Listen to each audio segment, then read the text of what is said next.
I held the guitar in my hand the second that I was big enough. Maybe sooner. I had no idea how to play it or make the different notes work together. I used to hum melodies before I could talk, and I started singing as soon as I had the words to. I grew up with music constantly around me, coming through my living room speakers or from the guitar my dad had in his hands. There was always something new playing, whether it be British rock, reggae, R&B, folk, and when it was my turn, the soundtrack to Backyardigans. But even then, there was something else that drew me in about music. The fact that I could make it myself. At around 5 years old, I thought I was a musical genius, creating songs based on the latest My Little Pony episode and smashing the keys on my piano. But even then, I loved the way that it made me feel. In grade 5, I turned to the emotions and the events going on in my life for inspiration. I soon found that the songs I was writing were helping me to process life around me. So I wrote songs every now and then, but I never thought of them as more than a way to digest my thoughts and feelings. Over the next 3 years, I had opportunities to share my songs with audiences and bring them into the recording studios. I practiced my guitar and played my singing. But even with all these new opportunities and growth, I was hardly writing any music. I thought my music had to be about big things, and that all my little ideas were nothing more than scraps. March 16th, 2020. The COVID-19 lockdown left me with no inspiration, and my already sparse songwriting came to a halt. Then, in mid-May, I watched a movie that started my wheels spinning. Songwriter was a documentary about Ed Sheeran and his experiences with songwriting. Little did I know that this movie would set my gears in motion. Around halfway through the movie, he said, "I view songwriting like a dirty tap in an old house, because you switch on the dirty tap and it spits out gross, muddy water for the first 10 minutes. And then it starts flowing clean water, but little bits of grit still come out. But after a while, it's just clean. In songwriting, you have to write all the bad songs first to get to the good songs. Now and then I still write a bad song, that's the grit. You have to view it as a constant stream. Write a song every day, even if it's terrible, because eventually the water will become clear." The idea that those little scraps were important in the process sparked something in me, a mix of panic and excitement. I started to realize that songwriting was more than a song suddenly coming to you, and how many valid ideas I had lost. I started to think that maybe I could have more control over my songwriting with a little bit of practice. Hi, my name is Wylie Stiver, and welcome to my Masterworks, entitled Leave the Faucet Running, a look into 6 months of continuous songwriting. The idea was simple, to songwrite every day. Every idea, melody, anything I found myself making would be recorded. Through this, I would analyze my creative process through journaling, look at my changes and realizations, look at others' experiences with songwriting, and even take a shot at recording. And while I knew not all my songs would be winners, I started to view them as part of the process, and looked at this project to inspire and cultivate my songwriting. October 1st, 2020. Today was the first day I wrote a song for my Masterworks. This morning, I was playing around with some melodies in my head and came across one that I especially liked. Once I got home from school, I immediately wrote down the lyrics and tried to come up with a chorus. I had to cycle through quite a few ideas before I was able to find one that I liked. I decided to leave it there and write the chords tomorrow when it's a new day. As I began songwriting in early October, I had to remind myself why I was songwriting, faced with the challenge of starting again after almost a year-long break. All I knew was that I wanted to write again, and the only way to do that was to get in touch with my reasons behind songwriting. This is what I focused on for the first month, not trying to change my songwriting yet, but instead using the songs I was writing to reflect on my old ways of songwriting. As I looked back over the 10 completed songs I wrote in the first month, I realized I had 2 main reasons behind my songwriting. Number 1 was to work through emotions and understand myself. And number 2 was to express myself and connect with others. The majority of the songs I wrote in the beginning phase were for my ears only. I wrote them down in my journal and I never shared them with anyone. Why would I do this? Wasn't the whole point of songwriting to share with other people? No. I quickly realized that the songs I was writing were never intended to be heard by other people. I was writing them when I had something to say, or when I wanted to cope, to understand, and to learn about my own emotions, rather than to connect with an audience. The common themes in these songs was that they were very dense with lyrics, with left almost no space for instrumental music.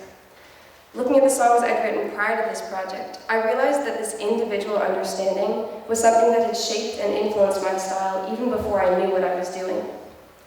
And while I know everyone would like to hear these songs, they're still for my ears only. I use them as a diary of sorts, probably why I've never felt the need to actually keep a diary. The second reason I found was the polar opposite to the last. Some of the songs I wrote in the first period were purely intended to be heard by other people. I was writing songs when I had something to say, or when I wanted to express what I was going through to someone else. The common themes in these songs was that there were less lyrics and more room for instrumental music. I wanted the message to be clear to other people, and therefore the lyrics had to be clear and simple as well. This reason is very common in the music industry, as many people and artists use songwriting as a way to connect. I used the style so people could understand what I was going through, and I could speak out without having to stand up and create some elaborate speech. As I looked at my reasons, I realized they were as simple as this: to understand myself, or so others could understand me. November 1st, 2020. I'm beginning to see little differences in my songwriting. To begin, I'm learning to stop overwriting. I was looking back at the songs I wrote at the beginning of this year, and they were filled to the brim with lyrics. This made my messages very unclear and left no space for instruments either. I'm noticing I can get my messages across in fewer words now, and I'm learning how to use the instruments themselves. I also finished the song I wanted to write about smoke. Keep this in mind, it's important later on. The second month of songwriting went by quickly, and I continued to make small readjustments to my songwriting. As I began the third month, I interviewed 4 singer-songwriters from around North America in hopes of learning more about my songwriting by reflecting on theirs. I interviewed Jill Barber, Dustin Bentall, Loren, and Jesse Tucker.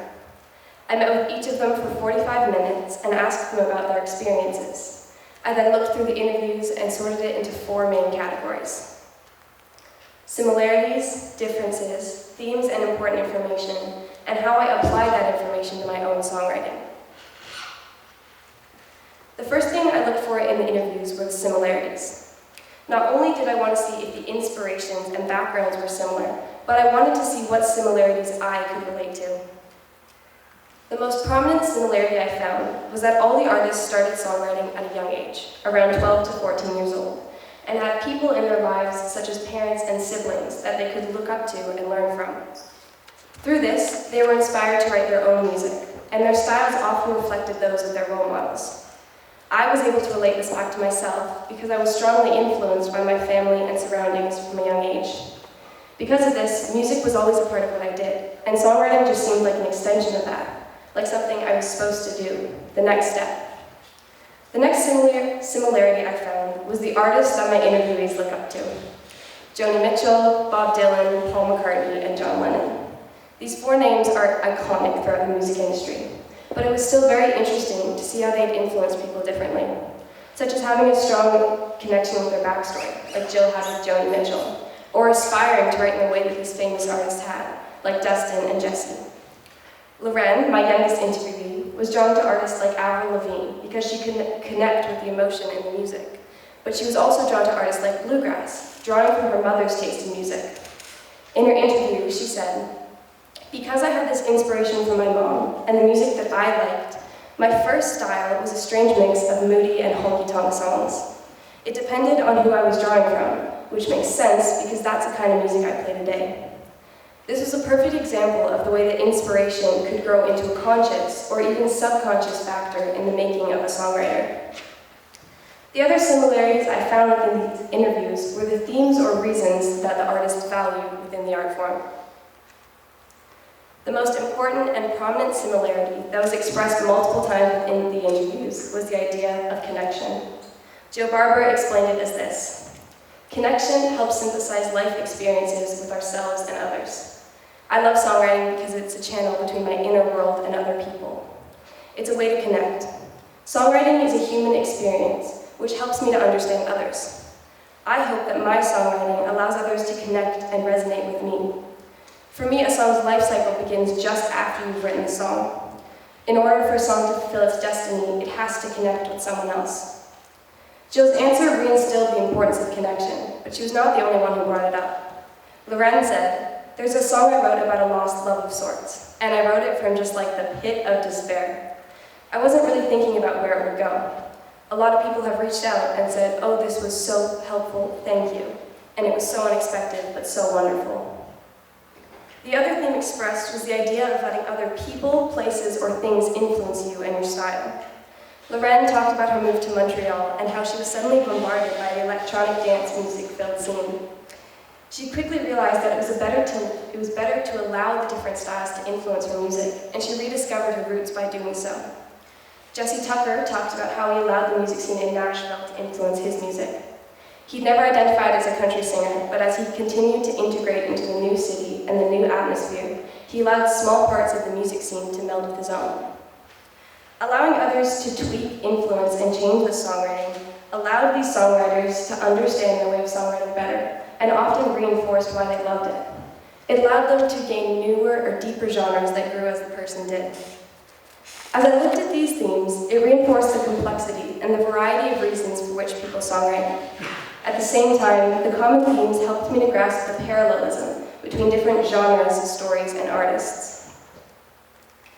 The third thing I looked for were the differences. While finding commonalities helped me to understand broad and important themes, understanding differences helped me to understand the individuality and personality of songwriting. The most important difference that I found was in the creative process of creating a song. Some found the process very sporadic. They would sit down and the whole song would evolve at once, while others found it a more slow and methodical process. During the third and fourth month of this project, I started to take note of how I was songwriting, and a lot of them were sporadic and came out all at once. However, I started to notice that my songwriting became more methodical. I would sit down and think through each lyric or chord, and this made the messages in my song much clearer. I think that inspirational and sporadic songwriting is incredible, and often very relieving because you're writing without thinking. But methodical songwriting allowed me to express what I was going through and my messages more clearly. The interviews I conducted played a vital role in influencing the songs I wrote in that time period. I was much more aware of the intentions of my songs, and I began exploring how theme could influence my songwriting. I now had a deeper understanding of theme after discovering the three main reasons for which my interviewees wrote songs. The first was for themselves, to understand emotions or convey a message. The second was to make profit and create something that would do well in the music industry. And the final reason was for connection with other people. From then on, my songs had much more clear intentions behind them. And I started thinking of why each song was created, and what journey, as Jill said, I'd intended each one to take. Overall, talking with these songwriters and hearing about their perspectives of songwriting allowed me to gain a better understanding of the individuality of songwriting. Their insights allowed me to gain a better understanding of my own songwriting, instill my own values, and create new ones. December 6th, 2020. Today, I went through all my songs so far and looked for any changes. In total, I've written 27 songs, and the main difference I see is in how I'm writing out my music. At the beginning of the year, my writing was extremely unstructured and not easy to read. For example, here's a song I wrote on October 11th.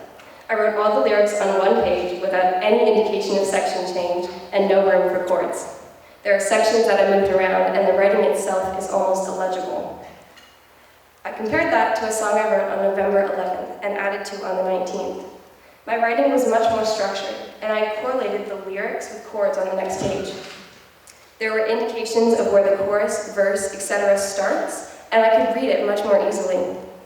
This change allowed me to express and convey my message much more clearly, which helps me when I'm looking back and when I was trying to structure my thoughts. This development has made my writing much more professional, and allowed me to remember and record songs more easily. It has allowed for others to understand my music ideas, which I believe is very important for collaboration. That last excerpt was from the process journal that I kept throughout the whole project. I used it to track everything, from inspiration to the artists I was listening to that week. Some were simply talking about the songs I'd recently written, while others showed a time when something changed about my songwriting. The following entries were about a month apart each, and they tell the story of the second half of this project. January 8th, 2021, 6:34 p.m. This week was the first week back after the winter break. Over the break, I spent a lot of time writing, and I created some of my favorite songs.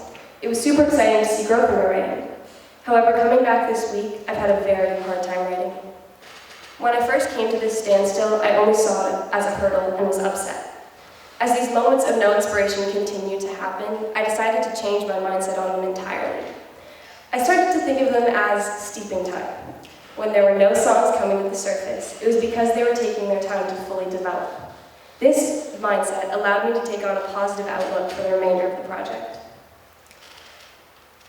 January 8, 2021, 8:57 p.m. On a positive note, I found a super cool side effect of constantly thinking about music. I've started to be more perceptive to the world around me, and my music is now being inspired by just that. I think this is because I have to be looking for inspiration, or else my songwriting will come to a dead end. A huge part of my songwriting is what drives the song. February 10th. Another extremely helpful thing that's accumulated over the past 3 months is a small library of random ideas. All over my voice memos, scribbled inside my books, written on my computer. This has been so helpful to draw from when I don't have an idea. I think this is an extremely important development in my songwriting because I now understand the importance of documentation and recording of ideas. This was back in January. As of yesterday, I have 117 recordings in my voice memos.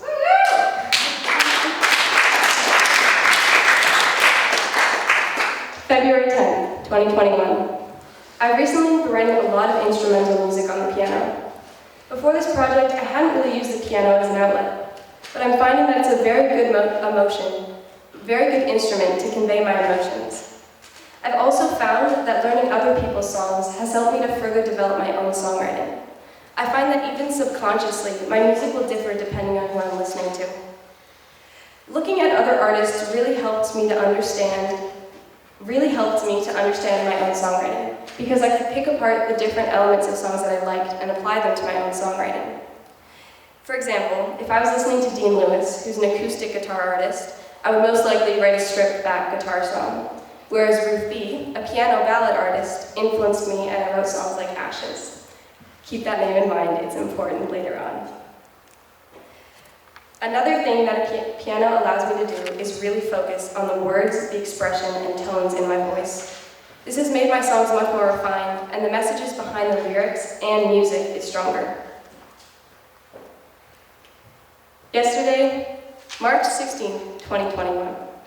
Yesterday was my final day of songwriting for this project. However, something funny happened. I didn't stop songwriting. Today I woke up with a ton of new ideas and I immediately recorded them. I think that's the thing about songwriting. You can open your mind to new ideas and be more perceptive to the things around you, but when you try to control it, it doesn't behave. Over the past 6 months, I taught myself to let every idea out and never invalidate it. So when I said I'm going to finish songwriting today, my mind disobeyed everything about that. So even though I'm finished this project, and technically I don't have to write anymore, I'm so much more open to the possibilities of songwriting, and that means, I hope, I'll still be able to write super often and create these awesome songs, along with the bad ones that inevitably come with it. And just like that, it was over. I'd finished 6 months of songwriting, I'd written over 70 songs, and it was time for me to look back over everything I'd accumulated. The entries in my journal, the songs I'd written, the interviews I'd conducted. I began to look for the changes and realizations in my process journal, and how I'd been influenced by myself and my surroundings. To begin with, I looked at the changes and realizations in my process journal. I spent hours going through the journal and looking for points at which there was some sort of change that impacted my songwriting. November 17th, I learned how sporadic songwriting could be. And I realized that throughout this project, there wasn't always going to be a constant flow of song ideas to choose from. January 13th, I found out how much mood can influence music. March 7th, I found out I wrote better at night. I learned so many things over this year, all of which would take an entire other presentation just to explain. Instead, I summarized them into 6 main realizations. As the months progressed, I got much more confident in talking about, writing, and sharing my music with others. I became much more receptive to the world around me and started being influenced by outside experiences. I played with many different genres and found that acoustic ballads are my favorite, but branching out can create some of the most interesting songs. I was able to use the days when I only had part of a song to create an idea library that I could go back to later. I found ways to stay motivated when I was having a bad day and didn't feel like writing. And I started to see that the bad songs I was writing were all part of the process, and they were just part of the process of songwriting. Finally, I looked back and tried to find the main influences I had during this project. I found that I had 5 main influences that changed or affected my songwriting. Number 1 was the environment. I found that the places I surrounded myself with influenced my songs in a multitude of ways. For example, if I had a song idea in my room late at night by myself, I would most likely write a song that was sad and dark, because that's what I had to work off of in terms of atmosphere. However, if I had a song idea while rushing around in between activities, it would most likely be a fast-paced, high-energy song, which led me to discover my second influence, my mood. By being able to recognize and express the emotions I was currently feeling, I could more accurately see which were being reflected in my songs. Usually, if I had a fantastic day, I would write a really happy song, or would gravitate back to my comfort genre of slower acoustic music. Really rambunctious and energetic days led to really energetic songs. Bad moods and lots of stress led to really sad songs. The pattern continued and was prevalent in all my songwriting. More so, I was not only seeing the pattern of mood and theme correlation, but I could recognize what kind of songs each mood produced. This helped me to become more accurate and clear when trying to strengthen the emotion of a song. Usually, if I was... Emotion of a song. While it was reflected in the lyrics, mood also played a large part in the instrumental aspect of a song. Usually, if I was happy, I would use a lot of guitar chords and happy and major chords. Whereas, contrary, sad emotions would make me gravitate toward a piano, and I would usually play softer, more sad chords. I think this is because I wanted my emotions to be brought to life, and while lyrics are one way to do that, a lot of the emotion is held within the chords themselves. Number 3. As I mentioned in my first influence, the atmosphere I had when writing a song impacted my songs a lot. Another aspect of this was the time at which I wrote my music. As I said in my process journal, I found that my favorite and most conscious songwriting period was late at night, around 8 or 9. This was because it was much calmer, and I had already experienced all I was going to from that day. This allowed me to reflect on everything that was happening and draw from my experiences. Similar to mood, the timing at which I wrote a song was reflected in the overall theme. If I was writing a song on a calm afternoon, my song would most likely have a theme of relaxation, whereas early in the morning might produce a more irritated, strained, or argumentative song. Number 4. It was always important throughout this project that I kept my mind open to new styles and new artists by constantly listening to music. What I found was that my music fluctuated every time I discovered or listened to a new artist, and I was able to draw inspiration from him. Number 5. As I got more comfortable with sharing my songs with others, I would often ask for feedback and receive a lot of constructive criticism that bettered my songwriting. My influences were an extremely important part of my songwriting experience. By looking at the things around me, I could understand things from a different perspective and understand myself better. Discovering these essential building blocks allowed me to further understand and develop my songwriting. Now, who remembers what I asked them to remember during this presentation? I asked you to remember 2 things: the song I wrote about smoke and the name Ashes. On November 1st, I wrote a song about smoke. Like always, I recorded it in my drafts and moved on.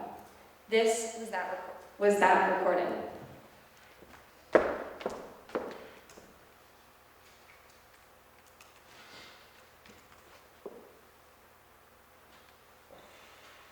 So we had fun, and it began to burn.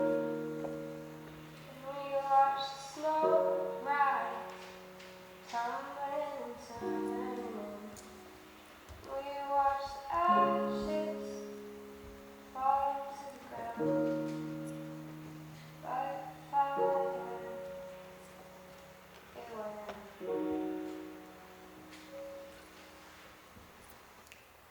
When March came around and the opportunity to record a song presented itself, I started thinking of what I could do. I stumbled upon this song again, and from there the song took a new form. First, I met with Ryan Houschild over Zoom to discuss what I wanted it to sound like. Afterwards, I recorded a basic scratch track of the vocals and piano from home. He then sent back a first draft. This is what the beginning of that sounded like.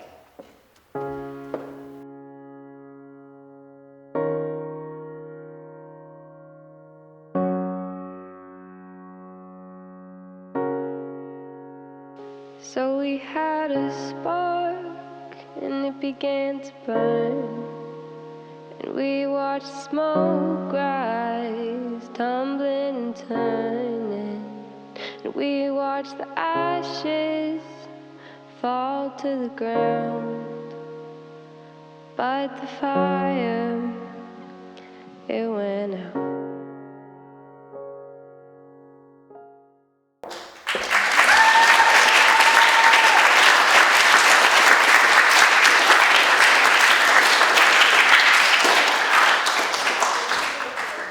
Finally, it was time for me to go into the studio and professionally record the vocals.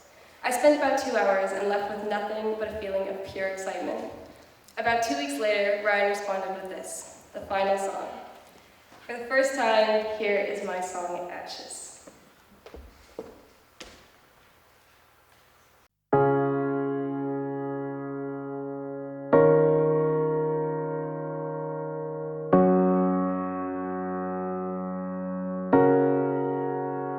So we had a spark, and we began to burn. And we watched smoke rise, tumbling and turning. We watched the ashes fall to the ground. But the fire, it went out.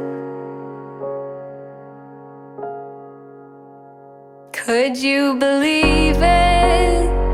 If I told you everything we had was falling to pieces, and we couldn't take the high road back, we're just ashes falling from the sky, just a reminiscence of the spark that caused the fire. We're not dancing like we should have been.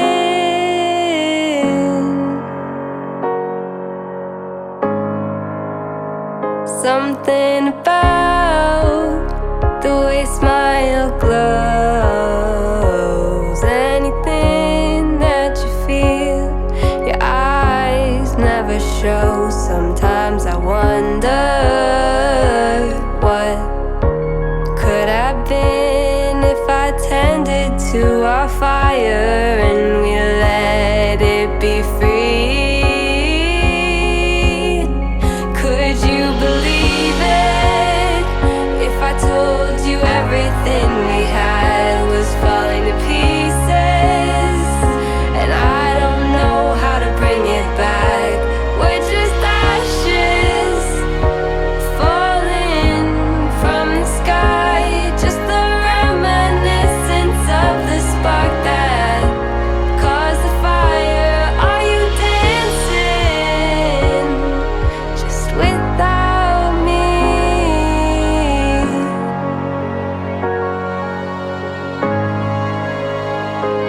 The air that helped the fire burn, I blew it out, I've said my part, it's your turn.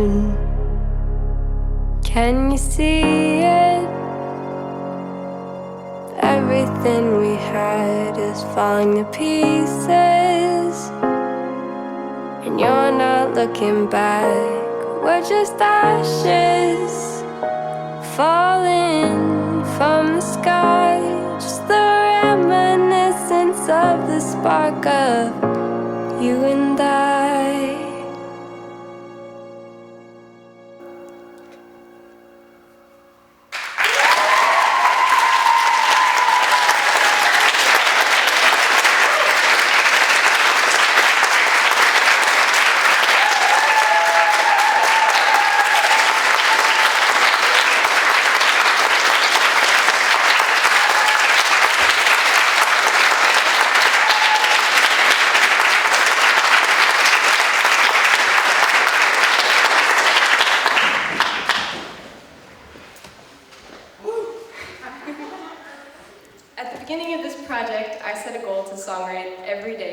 6 months in hopes of improving my songwriting. When I envisioned myself standing up here, my project was full of incredible realizations and these songs I never thought I was capable of making. I had this new clarity about my creative process, and I was able to songwrite better. As I think back to that initial goal, there was so much I didn't know. I wanted to be in control of my own music. I wanted to choose when and where I wrote a good song. On top of that, I wanted to know why I wrote the music that I did. Through this year, I was able to learn so much about myself and how I songwrite. I was able to find new skills and tricks, find ways to gain inspiration, how to collaborate with others, and how to write music in a way that I understand. But more than anything, I learned how to give songwriting freedom. Back in September, I chose this project because I thought it would help me write good songs and get rid of all the bad ones. I was so wrapped up in the idea that there were these incredible songs waiting to come out that I wasn't looking at the small ideas that could turn into something bigger. I learned a lot during this project, but this is my biggest takeaway. Songwriting needs room to grow. You can't constrict it by saying there's one right way or one process that works better than others. You can't push your songwriting into a box and expect it to behave. Songwriting needs to have freedom. This year, I learned how to work with that freedom and uncertainty. I knew that I had more inspiration at night, or that different instruments helped me to convey different emotions. Not only did this acceptance of uncertainty help me in songwriting, but it helped me as a person. Knowing that not everything I did was going to be perfect, and there was going to be a lot of mistakes used to scare me, I wanted to be able to push the uncertainty of life down into a box and make it cooperate in my favor. This project helped me to learn and accept that I'm going to make mistakes, not just in songwriting, and now I know how to work with something so unpredictable and embrace uncertainty. Something else I learned during this year was the power and connection that music has. Music has the ability to connect people from all over the world and all walks of life. Music is a universal language and holds importance anywhere you go. At the beginning of this project, I didn't understand how important this connection was. I was self-conscious about people hearing my inner thoughts and feelings. Now I understand that music allows people to know that other people are going through the same thing as them and that they aren't alone. Overall, this project was nothing like I expected it to be. I thought I'd be standing up here with a clear and controlled understanding of my songwriting, having cracked some secret code that allowed me to write good songs all the time. Instead, I learned about connection, catharsis, and the fact that mistakes are always part of something bigger. This project was crazy, but I learned so much about myself and songwriting, and I'm so glad that I did it. Thank you.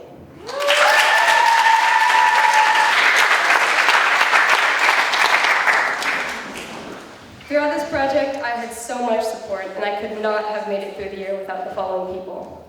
My external advisors, Jesse Tucker and Ryan Hoschild. Jesse, thank you for always being there to geek out about song ideas with me, and for meeting every month with new ideas and suggestions.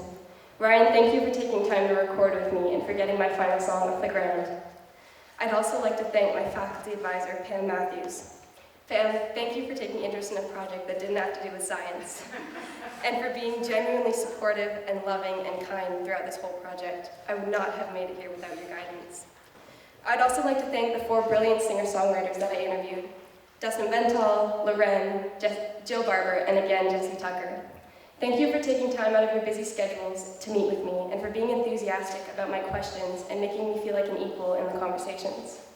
I'd like to thank my family for having my back, my mom for constantly bugging me to show her new music. Mom, you helped me to reach out of my comfort zone and be more comfortable with my music. Dad, you've been my biggest inspiration from day one, and I'm forever grateful for that. Hudson, thank you for listening to my presentation and trying to stay awake. And Hartford, thank you for your brilliant musical accompaniment at any given time. I'd also like to wish Jen Hendrickson a huge happy birthday and thank you for supporting us all. If you could join me in singing happy birthday with her now. Happy birthday to you. Happy birthday to you. Happy birthday, dear Jen. Happy birthday to you.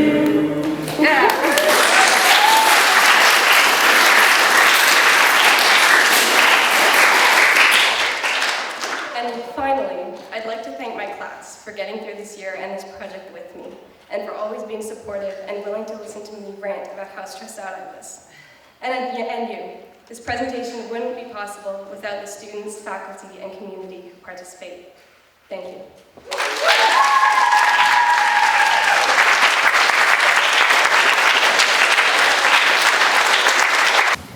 Ms. Stiver, you know how it's done. Excellent work, Ms. Stiver. That presentation was incredible. Your song was beautiful. You bring us to tears all the time. So it's time for questions. Sorry, Pam.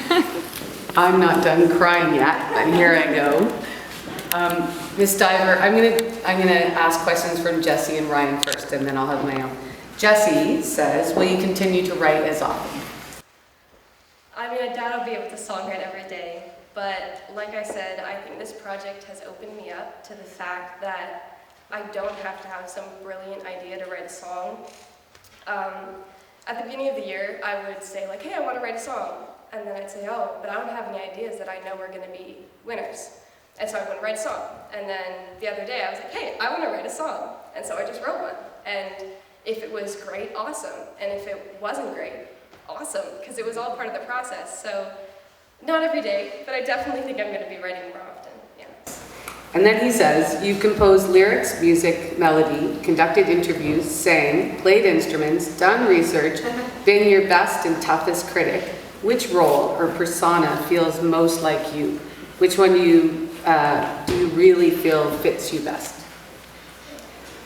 I love writing lyrics to songs. Before I put them to music, I'd write songs that were just lyrics, because I think there's something so cool about taking one form of human communication through speech and changing it into this entire different media and how you can process it with music.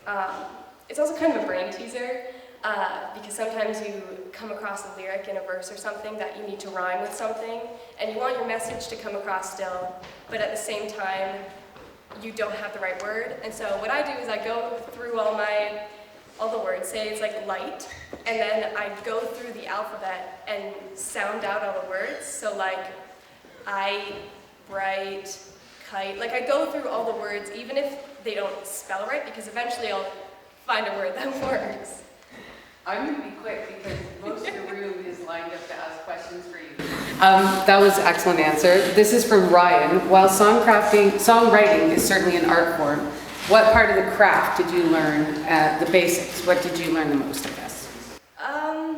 Like I said, I definitely learned how to write music in a way that I understand. I've never been classically trained on piano, so I don't know how to write sheet music or anything like that. But I created my own little system. So I write an L on the page and an equal sign. This is for piano. I write an L on the page and an equal sign, and then whatever notes I'm playing with my left hand, and then an R and an equal sign, and whatever notes I'm playing on my right hand. And then I do that for every single chord I ever play, which has worked for me. It's caused a little bit of trouble talking with other people, but I definitely learned about how important it is to have a clear recording or documentation of your song, because then you can look back. I also learned a lot about chord structure from both my advisors and my dad. I learned about how there's 6 aspects to a chord. There's the root note, and then there's a relative 2, 3, 4, 5, and 6, and the relative 3 makes it major or minor. I learned a lot about that. I don't perfectly know it yet, but I think just learning new skills that can help me in the future has been really helpful. Fantastic. I have so many questions for you, but I'm only going to ask you my favorite one.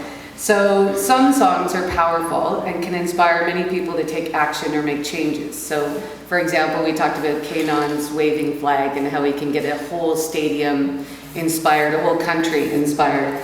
If you could write that song, what would your message be? I think I'd have 2 songs I'd have to write. The first would be about climate change and global warming, because I think while it's really prevalent in today's society, it's not a huge part of the music industry right now, or at least a lot of the famous artists aren't using the platform to speak out about that. And so I think once one person starts doing it, it'll ricochet and there'll be a lot of other people doing it. And the second one is just how much intelligence and and willingness to learn and importance that the upcoming generations have in today's society. Because I think sometimes they're kind of looked over because they're so young, but I mean, this whole week has been a show of how intelligent and understanding and mature these upcoming generations are going to be, and I think it's important to recognize that they're a valuable part of the society. Well, I agree completely with that. And I just think the song was inspiring. I mean, just the emotion that it evoked in everybody around the beauty of human relationship was really inspiring. Thank you. Ms. Stiver, well done. Fantastic work. I thought your song "Smoke" was going to be about forest fires, but I was mistaken. I do have a question for you as an art teacher, and I guess it flies in the face of your entire message of your presentation. My job is to get kids to be creative in an hour. And I don't understand how that happens, and of course you say that doesn't happen that way, very clearly. But is there tricks that you found to encourage creativity to come when you're not creative? When you're not feeling it, you just stumbled into my class, and you're like, yeah, I have to be creative. How do we inspire that? What can I do as an art teacher? What can you do when you come back and teach my art class? Yeah. To inspire people to be creative when they're not there. I think the biggest thing for me this whole year was learning that every little thing you do, and it doesn't even have to just apply to songwriting or art in general, but everything you do it has a bigger picture. And so even if you're doing something that seems at the time tedious or boring, you're working your way up to discover new skills or to learn a new craft. And so to will yourself and push yourself through those times of discomfort or those times of like, I really don't want to songwrite today, allow you to just move past that and unlock new creative freedoms and yeah, things like that. So drive them harder. Well, inspire them to continue the process. Okay, thank you. Amazing job, Miss Stiver. I was just curious, are you going to ever publish that song that you wrote or that you recorded? It's definitely been something I've thought about. I think I've recorded some songs before, and those are going to just stay with me. But it's a possibility. I mean, putting music out that other people can listen to is really important because, first of all, it pushes me out of my comfort zone and allows me to get feedback and criticism.